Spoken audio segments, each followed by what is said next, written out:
मध्य प्रदेश के बाद छत्तीसगढ़ में भी बड़ा बदलाव कांग्रेस की ओर से किया गया है, जहां कांग्रेस ने नेता प्रतिपक्ष का नाम फाइनल कर दिया है। आपको बता दें कि चरणदास महंत कांग्रेस के नेता प्रतिपक्ष बने, जहां 5 साल चरणदास महंत कांग्रेस का नेतृत्व करने वाले हैं। वहीं दीपक बैज की बात कर ली जाए तो देखिए, दीपक बैज को वो पीसीसी चीफ ही बने रहेंगे, यानी कि प्रदेश अध्यक्ष के पद पर बने रहेंगे, लेकिन नेता प्रतिपक्ष के पद पर यहां बदलाव किया गया है और चरणदास महंत को इसकी बड़ी जिम्मेदारी दी गई है। लेकिन सवाल यही कि पूर्व मुख्यमंत्री भूपेश बघेल की अब प्रदेश में क्या भूमिका रहेगी। सुधीर हमारे साथ में जुड़े हुए, सीधे उनका रुख कर लेते हैं। सुधीर, एक बड़ा बदलाव, चरणदास महंत का नाम सामने आ रहा था नेता प्रतिपक्ष के लिए और ठीक वैसा ही हुआ, लेकिन यह भी संभावना जताई जा रही थी कि जिस प्रकार से चित्रकूट में दीपक बैज को हार का सामना करना पड़ा, उसके बाद में प्रदेश अध्यक्ष का पद भी बदल सकता है, लेकिन वो वापस वैसा ही रहेगा। अब आने वाले समय में पूर्व मुख्यमंत्री भूपेश बघेल की क्या भूमिका हो सकती है?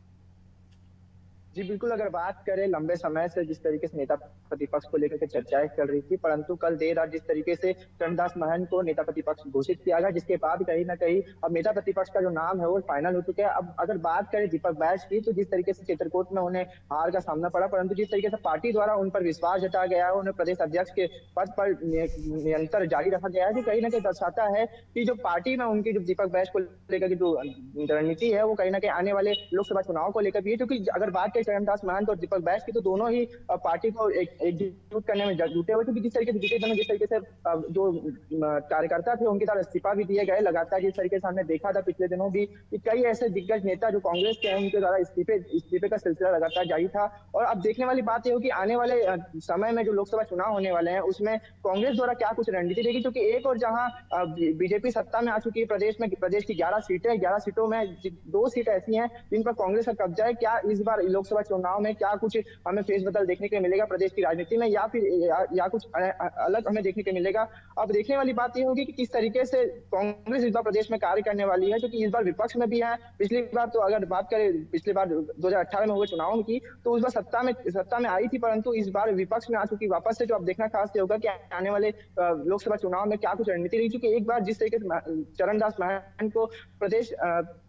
नेता प्रतिपक्ष की कमान सौंपी गई है, अब देखना खास होगा कि क्या कुछ रणनीति चरणदास महंत की होगी, क्योंकि जिस तरीके से जो नेताओं को एकजुट करने का कार्य लगातार दीपक बैज द्वारा भी किया गया था, अब उनके द्वारा क्या कुछ रणनीति रहेगी, क्या कुछ मुद्दे रहेंगे आने वाले समय में कि जो सदन में उन्हें बीजेपी को घेरते हुए नजर आएंगे। जी बिल्कुल, तो चुनौतियां तो कई हैं यहाँ पर कांग्रेस के पास में, लेकिन रणनीति यहाँ पर होना बेहद जरूरी हो जाती है सुधीर, क्योंकि आने वाले समय में लोकसभा चुनाव और अब ऐसे में चरणदास महंत और साथ ही दीपक बैज पर एक बड़ी जिम्मेदारी है। और खासकर दीपक बैज पर इसलिए क्योंकि उनको एक बार फिर से कांग्रेस ने मौका दिया है। अब ऐसे में वो उस मौके को किस प्रकार से निखर कर सामने लेकर आते हैं, लोकसभा चुनाव में किस प्रकार का कांग्रेस कमाल कर पाती है, कहीं ना कहीं ये दोनों ही नेताओं की लीडरशिप पर भी डिपेंड करता है। फिलहाल के लिए बहुत शुक्रिया तमाम जानकारी हम तक पहुंचाने के लिए। तो देखिए, नेता प्रतिपक्ष चरणदास महंत को बनाया गया है, जो कि पूर्व विधानसभा अध्यक्ष रहे। उसके साथ ही अगर हम बात करें दीपक बैज, तो दीपक बैज प्रदेश अध्यक्ष के पद पर ही बने रहेंगे। लेकिन सवाल जैसा किया गया है कि भूपेश बघेल की क्या भूमिका रहेगी, क्या उन्हें